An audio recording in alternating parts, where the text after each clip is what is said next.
The Alola region has brought about a lot of new and interesting Pokemon in the last year. And with new Pokemon being introduced to the metagame, there are going to be some that are weak, and of course there are going to be some that are really OP. And since Pokemon Ultra Sun and Ultra Moon have just come out recently, I thought it would be fun to discuss the top 10 strongest Pokemon in Pokemon Ultra Sun and Ultra Moon. But since this is a top 10 video, I really don't feel like recording it all by myself. What can I say? I get lonely. So I decided to bring on a very special guest to help me with this video. Oh god, lazy much? But yeah, I'm here to help this guy out with his top 10 strongest Pokemon in Ultra Sun and Moon. Now we both know there are quite a few ways to categorize what makes a Pokemon strong. In our case, we will be ranking them and how well they do within the games themselves, such as using them in a standard playthrough. These Pokemon are only going to be ones that you can capture within the games, so they can be any Pokemon varying from gens 1 through 7. We are also going to be excluding legendaries, ultra beasts, etc. We're doing this because we want to give more spotlight to the regular Pokemon. If this list had legendaries, literally all of them would be legendaries, and that's kind of expected. For a little more spotlight for these Pokemon though, we'll also be mentioning little details of how well they do in the meta, mainly 6v6 format because we don't play VGC. Real men and women play Smogon. VGC is for squares. Not really, we just don't play it. We're just kidding, so please don't get triggered. As you can also tell by the title of this video, this is a part 1, and as you guessed, we did part 2 over on my channel. So if you guys would like to see way stronger Pokemon, be sure to head over to my channel. Trust me, some of those Pokemon will surprise you. So just go ahead, click the video. It'll be a lot of fun. And before we start this video, we should let you guys know that this list is 100% our own opinion, and if you guys disagree with us, that's completely fine. In fact, leave a comment down below of what Pokemon you think are the strongest in Ultra Sun and Ultra Moon. If you guys enjoyed the video, be sure to leave a like, subscribe, and share this video with a friend. And with that being said, let's get started.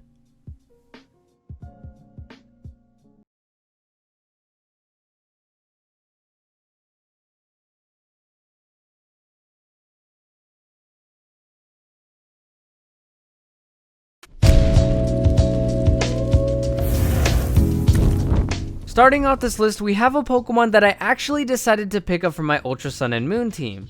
Toxapex. Now, it may be a difficult process to evolve Mareanie, but when it actually happens, it's well worth it. I mean, just look at its defense stats. Toxapex is one of the best defensive Pokemon in the entire game. And even though every other stat is terrible, it has a variety of good moves to shield that weakness, the one that pops out to me being Scald. Plus, with a defense that great, it doesn't really need to have that good of stats. It can work well just doing chip damage. I mean, this thing works in Uber and OU for a reason. But like I said in my team video, I just wish it had Regenerator as a regular ability.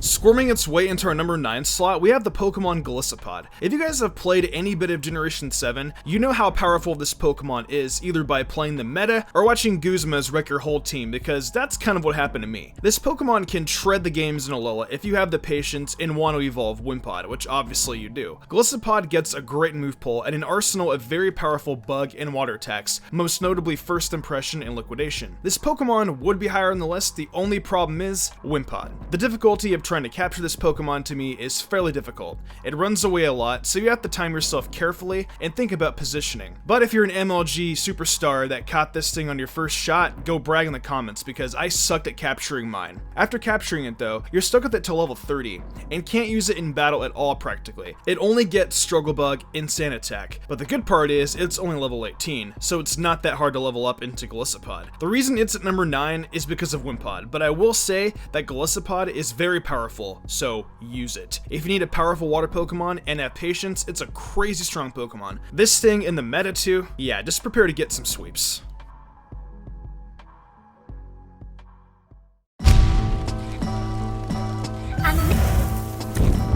Well, this next Pokemon, if you can find one, is definitely one of the strongest Pokemon in the game and in the meta too. I am of course talking about one of my least favorite Pokemon, Salamence. If you can manage to find one of these rare level 9 through 12 Salamence, I can tell you now that you will easily cruise through the entire game. Although I hate it, which if you want to find out why, check the video here, There is no denying how powerful this Pokemon really is. I mean, it's a pseudo-legendary for Christ's sake. Is there really any more I need to say? But I will say you do need to capture the level 9 through 12 Salamence. I like Bagon, but it's really not that good, and the wait to get a Salamence is longer than the lines at the Supreme store when new merch drops. Which leads to my next problem with this Pokemon in that it's a really hard Pokemon to find, one of the rarest in fact. But if you can obtain one, it's well worth it.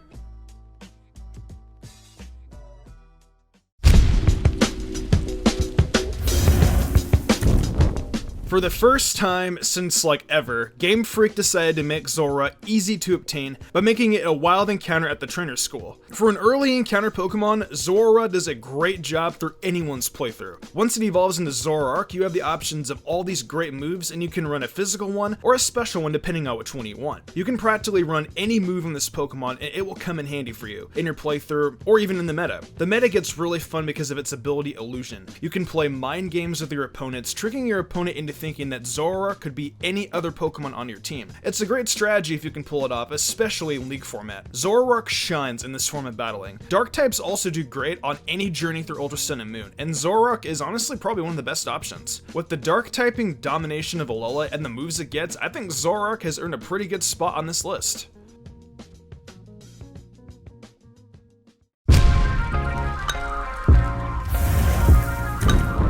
I knew this Pokemon would make the list, and I'm super glad that it did. Reason being is because this Pokemon reminds me a lot of one of my favorite movies of all time, Nacho Libre. Nacho! And also, I just really wanted to put this in my video. Like seriously, they're like twin brothers. But yeah, Hawlucha's 118 speed and 92 physical attack is a really tasty combination. And I think the best part about this Pokemon though is that you can obtain a Hawlucha right before the first trial. Its typing of fighting and flying dominates these games because it's so diverse and you can use it for almost any battle. Aside from electric types, of course. I mean, this Pokemon made Mystic's best team for Ultra Sun and Ultra Moon, so that's gotta mean something, right? No! The meta for this Pokemon is also fairly good. Having that 118 speed can make it outspeed a lot of Pokemon, but there are certain walls that can block out that 92 physical attack, but I mean, what Pokemon doesn't have its weaknesses? However, it's still decent enough to hold its own in OU and shreds through the gameplay. Fighting and flying together has to honestly be one of the best dual typings ever. It's just so useful. Thank you guys so much for watching. If you enjoyed the video, be sure to leave a like and let me know in the comments section below. If you haven't already, subscribe to the channel and become an Aribro today. And if you guys would like to, comment down below which Pokemon you think were the strongest in Pokemon Ultra Sun and Ultra Moon. I would also like to thank my good friend Mystic Umbreon for joining me today. No problem, my guy. A pleasure working with you like always. As I mentioned in the earlier part of this video, we did a part 2 of this over on my channel, so you guys will definitely want to make your way down there for more powerful Pokemon. Also, I like Umbreon and it's a cool evolution, and I also make really cool best teams, what if scenarios for Pokemon, theories, and other really cool Pokemon countdowns. So if that's up your alley, definitely come on down to my channel and give me that old subscribe. And if you guys are here from Mystic's channel, what the heck is wrong with you? Who watches lists backwards? But if you guys are still hungry for some more Pokemon Ultra Sun and Ultra Moon content, check out the playlist on the right. And with that being said, I will see you guys next time.